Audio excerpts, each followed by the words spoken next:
જોયું સાસુમાં, જેવા મેં બટેટા ગેસ ઉપર મૂક્યા ને બટેટા બળવા માંડ્યા. તમારા ગેસમાં જ કંઈક વાંધો છે સાસુમાં. બેટા બટેટાને ગેસની વચ્ચે કુકર મૂકવું પડે. અચ્છા સાસુમાં, તમારા ઘરે કુકરમાં મૂકીને બનાવે એમ ને? બધાના ઘરની રીત અલગ અલગ હોય ને સાસુમાં. આલ્યો સાસુમાં. બેટા કેવી રોટલી છે? અરે સાસુમાં, આફ્રિકન રોટી છે. જો આ ખાશો ને તો આફ્રિકન જેવા તાકાતવાળા થઈ જશો. અને બેટા દાળમાં પાણી છે કે પાણીમાં દાળ છે? અરે સાસુમાં, પાણીવાળી દાળ જ છે. ઉનાળો આવી ગયો ને તો જેમ શરીરમાં વધારે પાણી જાય ઈ સારું. વહુ બેટા કડક મસાલેદાર ચા બનાવી દે ને. ભલે સાસુમાં, મસ્ત બનાવી દઉં. જોવો. ખબર નહીં સુઈ કરશે પાછું જવા દે.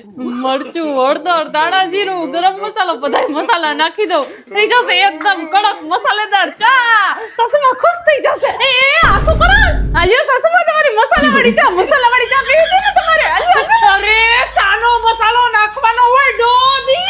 એક આવડ આપી સાસુમાં. તમારે મને પેલા કહેવાય ને કે ચાનો મસાલો નાખવાનો છે. પેલા આખું કે પછી મારા માર્કેટે ડબી કે મને. એ તું જા.